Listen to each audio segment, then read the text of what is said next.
یہ جو ٹیلی ویژن کے پروگرام ہوتے ہیں نا، جن میں مزاحیہ پروگرام ہو یا رلانے والے پروگرام ہو، ان میں یہ کیا کہتے ہیں، کچھ اسکرین شاٹ لے کے رکھتے ہیں، 5-6 بندوں کو ہنسائیں گے طبیعت سے.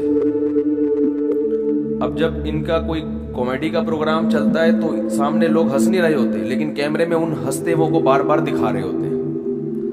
اگر کوئی رونے دھونے کا پروگرام چل رہا ہے تو سامنے بندے رو نہیں رہے، لیکن 5-6 بندوں کو رلا کے ان کی ریکارڈنگ کی، پھر جب بھی کوئی رونے والی بات ہوگی انہیں روتے ہوئے لوگوں کو دکھا دیں گے. لوگ سمجھتے ہیں کیا خطیب کی تقریر ہے کہ سارا مجمع رو رہا ہے. میں جب پہلی دفعہ ریکارڈنگ کے لیے گیا نا ایک اسٹوڈیو میں، فرسٹ ٹائم میرا کیمرے کے سامنے تھا،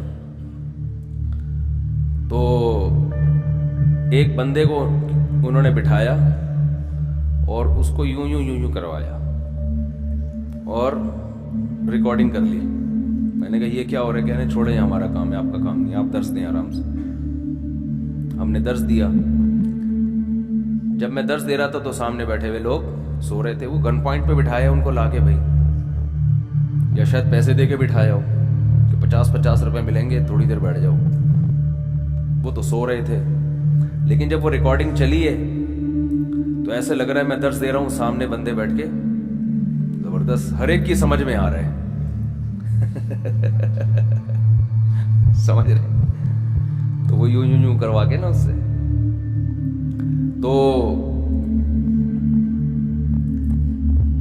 اب میں سوچ رہا ہوں کہ ہم بھی یہ سیٹ اپ شروع کر دیں. بھائی آپ تو بول نہیں رہے، تو ہم ایک بندے کو ہنسا کے یا ایک بندے کو رلا کے یا ایک بندے کو یوں کر کے یا یوں کر کے، جب میں آپ سے کوئی بات پوچھوں گا یہ درست ہے، اگر درست نہیں ہوگی تو ایک بندہ ہم کیمرے میں دکھائیں گے یہ یوں کر رہا ہو، نہیں جی درست نہیں. لوگ کہیں گے ماشاء اللہ مفتی صاحب کو سننے والے کتنا غور سے سن رہے ہیں. اور جب میں کہوں گا کہ ہاں بھائی ایسا ہے یا نہیں ہے، آپ نے کہنا ہوگا ہاں ہے، تو ایک بندہ ہم. تو اس کے لیے ہم اعلان کریں گے انشاءاللہ 25-30 افراد ہمیں چاہیے جن کو یوں کے 50 روپے ملیں گے ایک دفعہ یوں کے، اور یوں کے بھی 50 روپے. تو ہم ریکارڈنگ کر کے ہم دیکھ لیں گے جہاں یوں کرنا ہے جہاں.